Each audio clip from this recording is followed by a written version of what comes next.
আলু সংরক্ষণের জন্য সরকারের বিশাল বিশাল লোনটা পাচ্ছে কে? কোল্ড স্টোরেজের মালিক। আমাদের কিন্তু দাম বাড়ার প্রতিযোগিতা থাকে, দাম কমানোর প্রতিযোগিতা থাকে না। এখন ওয়ার্ল্ড মার্কেটে সয়াবিন তেলের দাম কিন্তু নিম্নমুখী, আর বাংলাদেশে এটা ঊর্ধ্বমুখী। আজকের পত্রিকার নিয়মিত আয়োজন এক্স সিরামিক্স আজকের আলাপে সবাইকে স্বাগত জানাচ্ছি। আমি কমল জোহা খান। আজ আমাদের সঙ্গে অতিথি হিসেবে আছেন এস এম নাজের হোসেন। আজকের বিষয় ভাবনায় বাজার নীতি। নাজের হোসেন, আপনাকে স্বাগত আমাদের এই আয়োজনে। জনাব Nazer Hossain consumers association of Bangladesh ক্যাবের ভাইস প্রেসিডেন্টের দায়িত্ব পালন করছেন। Consumers association of Bangladesh CAB 1978 সালে প্রতিষ্ঠিত হয়। অমুনাফা ভিত্তিক বেসরকারি প্রতিষ্ঠানটি দেশের মধ্যবিত্ত ও স্বল্প আয়ের ভোক্তাদের স্বার্থ রক্ষাকে তাদের প্রধান দায়িত্ব বলে মনে করে এবং সাধারণভাবে সব ভোক্তাকে তাদের অধিকার সম্পর্কে সচেতন করতে কাজ করে।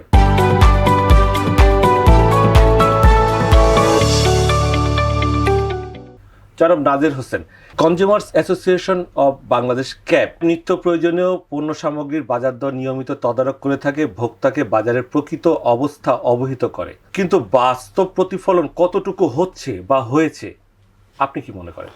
সরকারের নীতি, সরকারি ব্যবস্থাপনার ক্ষেত্রে আসলে সরকারের সবগুলি নীতি কিন্তু ব্যবসায়ী বান্ধব, ভোক্তা বান্ধব অথবা জনবান্ধব নয়। সেটার কারণে তারা যখনই কোনো ধরনের পরিকল্পনা করে থাকেন, সবগুলি ব্যবসায়ী বা কোনো মহল বিশেষকে সুবিধা দেওয়ার জন্য তৈরি করা হয়, যার কারণে সাধারণ মানুষের যে স্বার্থ এটা গৌণভাবে দেখা হয়। ওই সমস্ত কারণে আমরা সরকারের কাছে যে সমস্ত বিষয়গুলো উত্থাপন করে থাকি, দৃষ্টি আকর্ষণ করে থাকি, অনেক সময় আমাদের বিষয়গুলো আমরা দেখছি সেকেন্ডারি ইস্যু হিসেবে চিন্তা করা হয়। এটা ব্যবসায়ীরা যখন কোনো বিষয়টাকে সামনে নিয়ে আসেন, এটা যতটুকু গুরুত্ব পায়, যতটুকু সরকার আমলে নিয়ে থাকেন, আমাদের বিষয়টা আমরা অনেক জায়গাতে দেখছি যে এই জায়গাতে সেভাবে নেওয়া হয় না, যার কারণে নিত্যপণ্য বাজারটা কিন্তু সবসময় কিন্তু মানুষের নিয়ন্ত্রণের বাইরে, এবং এটা নিয়ে একটা অসন্তুষ্টি, এটা নিয়ে মানুষের খুব মানুষ কষ্টে আছে। এই বিষয়গুলো বারবার কিন্তু আমরা দেখে আসছি। তবে সরকার যদি ব্যবসায়ী বান্ধব না হয়ে ব্যবসা বান্ধব হয়, তাহলে কিন্তু আমরা মনে করি যে এখানে সমস্যাটি অনেকাংশে সমাধান সম্ভব। কারণ ব্যবসার বড় স্টেক হোল্ডার হলো ভোক্তা, ক্রেতারাই কিন্তু স্টেক হোল্ডার, বড় স্টেক হোল্ডার। তো ক্রেতা আছে বলে ওরা ব্যবসা করতে পারতেছে। বাংলাদেশে যে জরুরি নিত্যপণ্য যেগুলো আছে, যেমন চাল, ডাল, মাংস, ডিম, চিনি, এইগুলো, পেঁয়াজ, এগুলোর চাহিদা সারা বছরই থাকে। কিন্তু দেখা যায় যে এসবের যে অস্থিরতা, এসব খাদ্যপণ্যের যে অস্থিরতা, এগুলো চলতেই থাকে। এর কারণটা আপনার কি মনে হয়? আমাদের ধরেন এই ব্যবসার ক্ষেত্রে যারা মজুতদারি করে, অতি মুনাফা করে অথবা সিন্ডিকেট করে, এই শব্দগুলির সাথে আমরা অনেক বেশি পরিচিত। মানে এইটা এক ধরনের অপরাধ।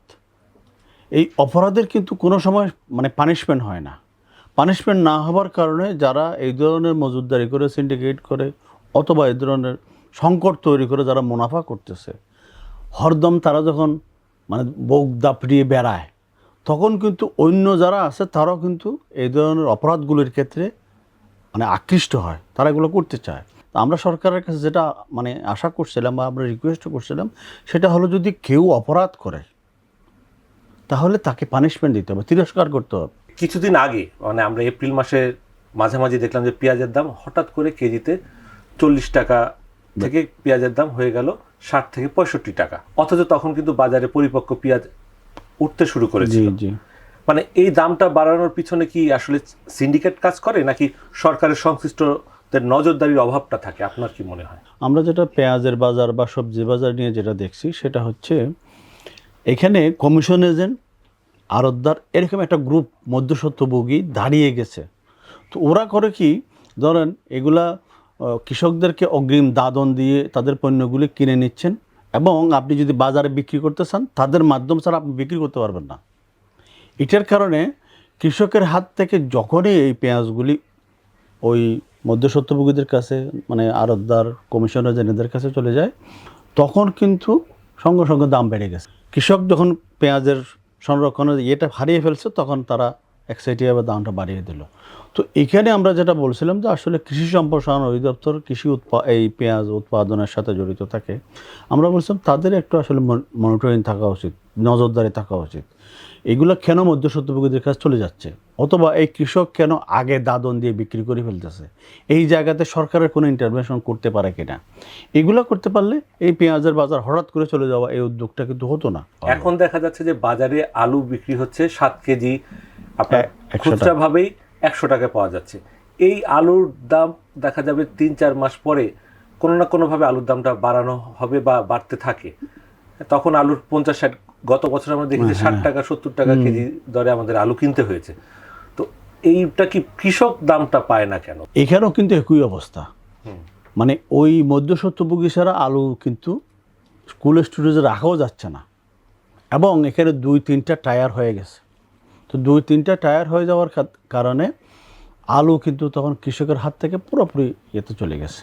এবং ওদের এই মধ্যস্বত্বভোগী যারা এগুলোর সাথে জড়িত ছিল ওখানে, মানে যারা আছেন তারাই কিন্তু এই বিষয়গুলো সিদ্ধান্ত নিয়েছেন আলু বিক্রি করবে, কী দামে বিক্রি করবে, তখন এগুলো করছে। এখানে আমরা অনেকবার এই কথাগুলি বলেছি, সেটা হলো যে একটা জিনিস হলো যে কৃষক যেন তার অধিকারটুকু হারিয়ে না ফেলে, সে নিজে যেন আলু হিমাগারে রাখতে পারে। এটা হলো নাম্বার 1 ব্যবস্থা।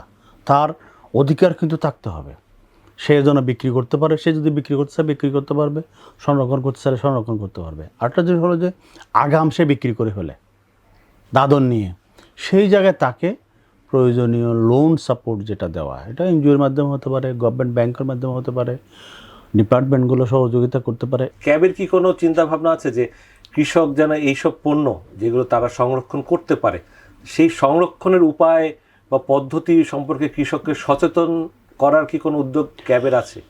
আমরা কৃষকের সাথে অনেক জায়গাতে আমরা কাজ করছি, যেমন ধরুন পোলট্রি যারা করে তাদের এই সমস্ত ক্ষুদ্র মানে কৃষক যারা আছেন, খামারি যারা আছেন, তাদের নিয়ে আমরা কাজ করছি। এক্ষেত্রেও আমাদের একটা পরিকল্পনা আছে তারা যেন সংরক্ষণ করতে পারে। কিন্তু প্রবলেমটা হলো যে গভর্নমেন্টকে কিছু ফ্যাসিলিটি এনশিওর করতে হবে ওই জায়গাগুলিতে। সরকারের অনেক জায়গাতে অনেক সুবিধা, যেমন আলু সংরক্ষণের জন্য, আলুর জন্য সরকারের বিশাল বিশাল লোন দিচ্ছে। তো লোনটা পাচ্ছে কে? লোন পাচ্ছে কোল্ড স্টোরেজের মালিক। তো এইখানে আসলে সরকারকে সংস্কার করতে হবে যে আলুর জন্য লোনটা কোল্ড স্টোরেজের মালিক না পেয়ে পাওয়া দরকার কিন্তু আসলে প্রকৃত কৃষক। এই জায়গাতে কৃষি সম্প্রসারণ অধিদপ্তর কিছু একটা উদ্যোগ নিতে পারে, তাহলে কিন্তু এই সংকট, আলু নিয়ে যে সংকট, এটা কিন্তু হবে না।